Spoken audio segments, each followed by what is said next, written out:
এ বাংলায় জাগো মা গাইলে যে শিল্পী গাইছেন তাকে হেনস্থা করে, তাকে নিগ্রহ করে নামিয়ে দেওয়া হচ্ছে, বলা হচ্ছে সেকুলার কিছু গা।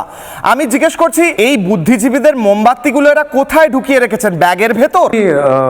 শুরুতেই বলবো যে আমার বন্ধু, আমার অত্যন্ত প্রিয় গায়িকা, অনেকের মতোই তিনি যে গানটা দিয়ে পরিচিতি নিজের ঘটিয়েছিলেন, মানুষের ভালোবাসা পেয়েছিলেন, সেই গানটা ছিল বসন্ত এসে গেছে। যে পরিবেশ, যে পরিস্থিতি তৃণমূলের এই শাসনে যারা ধ্বংসাত্মক ইসলামিক জেহাদি কাজকর্মের মধ্যে দিয়ে ধ্বংস করবার সব কিছুকে চেষ্টা করছেন, সেটা ওপার বাংলায় হোক ঠিক সেই সুরে যেমন এপার বাংলায় চলছে, তার এই পরিবেশকেই বোধহয় এক কথায় লগ্নজিতার গানের কথা তুলেই বলতে হয় যে বসন্ত এসে গেছে, নাকি কেউ বলবেন যে বসন্ত ফেসে গেছে, জানি না।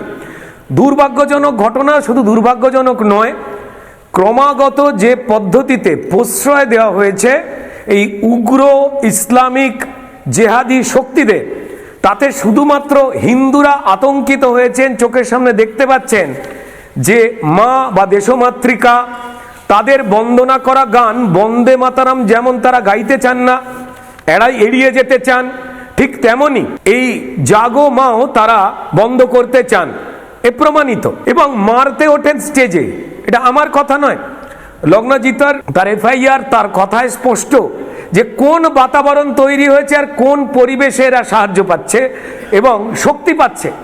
দেখুন, একের পর এক ঘটনা, বাংলাদেশের দীপু দাসের যে ঘটনা, সেই ঘটনার থেকে আদপেই কি আলাদা ছিল মুর্শিদাবাদের হরগোবিন্দ দাস, চন্দন দাস? আমি কথাটা এই কারণেই তুলছি, গতকালকেই একটা বিবৃতি দেওয়া হয়েছিল যে বাংলাদেশ পুলিশ থেকে দিয়েছিল যে বাংলাদেশের সঙ্গে যদি পশ্চিমবঙ্গের কোনো ঘটনা জোড়া হয় তাহলে পুলিশ পদক্ষেপ নেবে। পুলিশ পদক্ষেপ সেদিন কি নিয়েছিল? বারবার এই মূর্তি ভাঙা, পুজো বন্ধ করে দেওয়া, বিভিন্ন ধরনের আচরণ কথা, তৃণমূলের নেতাদের কথা। মদন মিত্র বলেছেন যে রাম নাকি ইসলাম ধর্মের মানুষ ছিলেন, আগুন জ্বলে যেত কেউ কোনো কথা বলে। বেসিক্যালি এগুলো জেহাদি শক্তিকে ভোটের কারণে তুষ্ট করা, তাদেরকে আনন্দ দেওয়া, তাদের যে ভুল কাজ যদি কেউ করে ফেলেন অপরিকল্পিতভাবে হলেও সেটাকে প্রশ্রয় দিতে দিতেই আজকে এই মানসিকতা যা বাংলাদেশে রয়েছে তা পরিপূর্ণভাবে বেড়ে উঠেছে পশ্চিমবঙ্গে।